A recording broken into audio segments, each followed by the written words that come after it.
వాస్తవానికి తెలుగుదేశం పార్టీ అనునిత్యం ప్రజల పక్షాన పోరాడుతుండే పార్టీ ఇది. అందువలన దాంట్లో భాగంగానే 72 వార్డుల్లో దాదాపు ఈ మురుకు కాలువలంట, మురుకు రోడ్ల మీదంట అనునిత్యం పనిచేస్తున్నటువంటి 5 నుంచి 6 వేల మంది జనాభా వారికి అర్ధాకలతోటి చాలీచాలని జీతాలతో ఇబ్బంది పడుతున్న మాట వాస్తవం. మేము కార్పొరేటర్గా వాళ్ళ కష్టకాలం చాలా మంది చూసాం. ఈ రోజు కౌన్సిల్లో దాన్ని లేవనెత్తబోతున్నారు మీరు. వాస్తవానికి ఈ 3 నెలల నుంచి జీతాలు లేవని, వాళ్ళ కనీస వేతనాలు ఇంప్లిమెంట్ చేయాలని జీవీఎంసీలో సిఐటి యూనియన్ కానీ వీళ్ళందరూ కొంత జీవో తీసుకొచ్చారు, కనీస వేతనాలు ఇంప్లిమెంట్ చేయాలని. దాని మీద ఖచ్చితంగా జీవో ఇంప్లిమెంట్ చేయాలని దాని మీద తెలుగుదేశం పార్టీ పూర్తిగా సహకరిస్తుంది.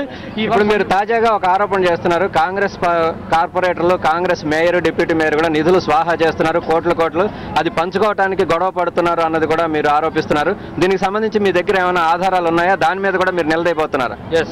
వాస్తవానికి రాష్ట్రంలో ప్రాజెక్టుల పేరుతోటి అక్కడ జలయజ్ఞం పేరుతోటి కోట్లు మింగారు. ఇక్కడ విశాఖ కార్పొరేషన్ లో ఏ పథకాల్లో అక్రమాలు జరిగాయంటారు?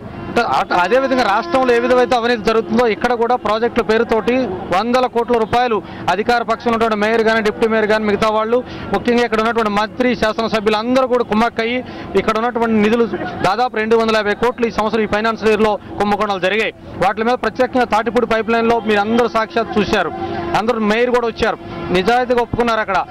అక్కడ జరుగుతున్న పనులు అవకతవకలు, అక్కడ జరుగుతున్న పనుల్లో నాణ్యత లేకపోతే ఇప్పుడు జరగబోయే సమావేశంలో నిలదీస్తారు. ఇవాళ ఖచ్చితంగా తెలుగుదేశం పార్టీ, మిత్రపక్షాలైనటువంటి సిపిఎం, సిపిఐ పార్టీలు అందరం కలిపి ఒకే మాట మీద ఇక్కడ జరుగుతున్నటువంటి ప్రజల సంక్షేమం మీద ఇక్కడ ఉన్న అధికార పార్టీ పనిచేయట్లేదు కనుక నిలదీయడానికి సిద్ధంగా ఉన్నాం. ఈ సమ్మెను సమర్థిస్తూ దీన్ని కూడా వాళ్ళు సాయం చేసేటట్టు మేము ప్రవర్తించడానికి, అవసరమైతే కౌన్సిల్ స్తంభింప చేసినా సరే సహాయ సహకారాలు అందించడానికి సిద్ధంగా ఉన్నాం.